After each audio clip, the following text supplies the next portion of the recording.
I wanted to talk for a little bit about something that was encountered last week, push and pull factors. Push factors make you want to leave a place. They make you want to go somewhere else. And there's three broad categories that I would assign to push factors. Under the category of political factors, war is an obvious push factor. If you're experiencing war, you want to go somewhere else, and that's the idea. Persecution, basically being treated very, very badly, perhaps even tortured for your religious or political beliefs. Persecution is a strong push factor. Under the environmental category, natural disasters such as drought or perhaps flooding, tornadoes, earthquakes, things that make you want to leave. You want to get to a better environment than the one that you're in currently. And then finally, economic factors like poverty, hunger, homelessness, lack of job opportunities, the lack of the opportunity to make a good life for yourself. These are all strong push factors. Under the category of pull factors, these are things that make you want to go to a place. They pull you, they draw you. And so categories would include family factors, the desire to unite with a family member or more than one member who has already moved to the new country and you want to go and join them. So family factors are strong pull factors. Education is another strong one. The desire to get maybe a free education, certainly a better education than you can find in your existing home country. College and universities are abundant in places like the United States, Europe, and so people are drawn to those countries to get much better opportunities educationally than they could get in their home country by far. And then quality of life, trying to live the so-called American dream, this idea that if you work hard and do all the right things, you can live a really great life, a life that's perhaps much better than your parents ever lived. So the American dream. Freedoms, right, that we take for granted perhaps in our country, but freedoms to choose the life that you wish to live is something that doesn't exist in a lot of other countries in the world. People are drawn to the freedoms that we have and cherish here in this country. And then a sense of safety. We enjoy great safety in our country, and that's something that's very attractive to people outside of our country. Okay, so push and pull factors. Now, a couple other terms. Something that you should definitely have a good handle on at this point is a refugee. What's a refugee? Well, a refugee is somebody who has been forced to leave their country to escape war, persecution, natural disaster, a variety of other kinds of factors. So refugees are forced to leave because they can no longer stand living in the conditions that they are in their current country. Asylum is another important term.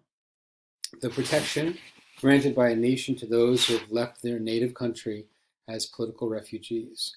So when people come from overseas, they seek asylum in countries like the United States because their living conditions are so bad, they want to be able to enjoy safety and freedoms and all the good things that we have to offer here in our country. And so they seek asylum. Sometimes the stay in an asylum country is not a permanent arrangement. So they might go to an intermediate country and then seek to resettle permanently in another country. So resettlement is the transfer of refugees from an asylum country to another nation that has agreed to admit them and ultimately grant them permanent settlement where they are naturalized and become full citizens. So a resettlement country is a country where you stay permanently for the long haul. So refugee, asylum, and resettlement, key terms. One last term that I want to talk about, and that's remittances. Remittances is basically just money that's sent to a recipient, usually a family member, from a far distance. So refugees come to, and immigrants come to the United States, for example, and they get good jobs and they make good money, and then they send a good portion of that money back home to loved ones. and that money is called remittances, the money that is sent by an immigrant back to a loved one in their home country. Okay, so remittances, important migration term. Okay, now I want to talk just for a few quick minutes about a group of people who you read about in the text last week. We're going to be watching a lengthy documentary called "God Grew Tired of Us." It's really more like a movie the way it plays. It's really quite good, and it's about the lost boys of Sudan, who were refugees from the African country of Sudan to the United States by way of Kenya and a few other countries. Okay, so the first thing to say is that the Sudanese civil wars, which ravaged the country of Sudan here, Sudan is in northeast Africa, just south of Egypt and west of Ethiopia. There were two major civil wars that took place in the country of Sudan. The first one from 1955 to 1972, and then the second one from 1983 all the way until 2005. So the country has experienced tremendous civil war. North Sudan, the basic story is that North Sudan has mostly Arab Muslims. People from the northern part of Sudan are mostly Muslim Arabs.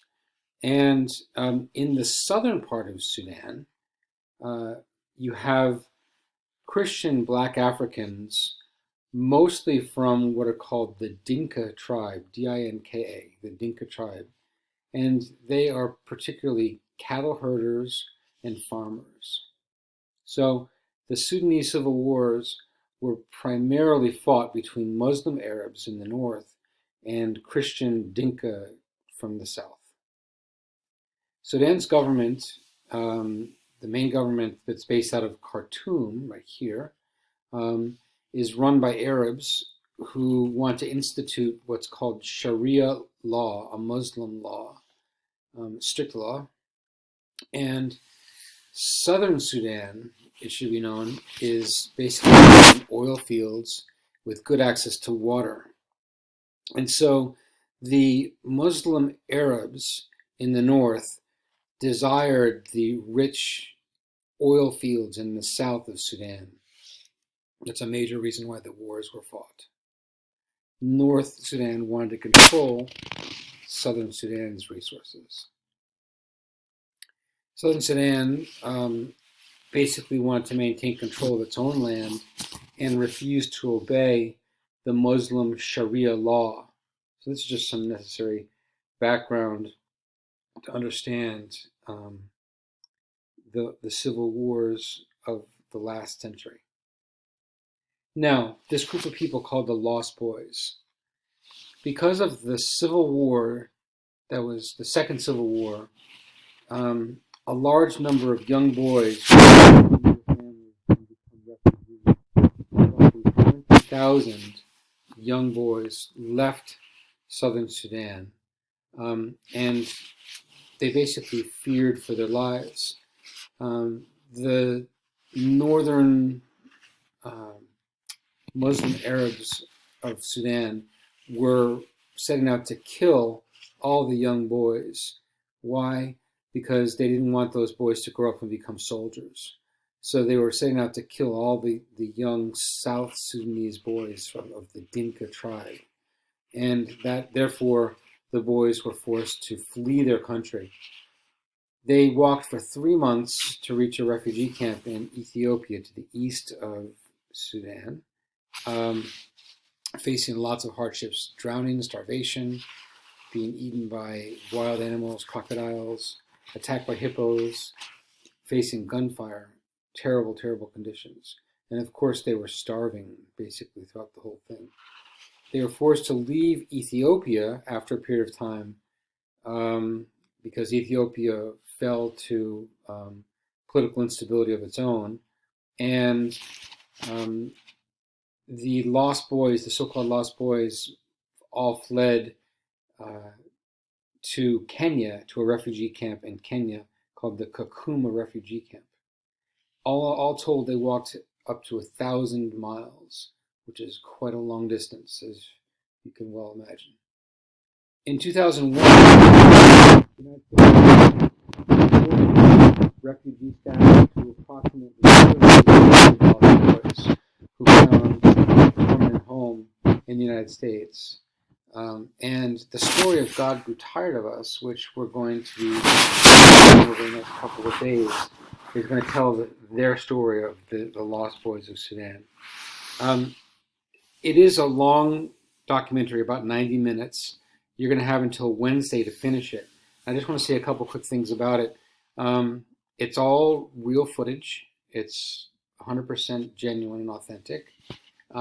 It is really well put together. It's a National Geographic documentary. And there will be some questions to be answered. You'll see that in today's assignment. And the other thing is that there's going to be a quiz on God Grew Tired of Us, which is about the Lost Boys of Sudan.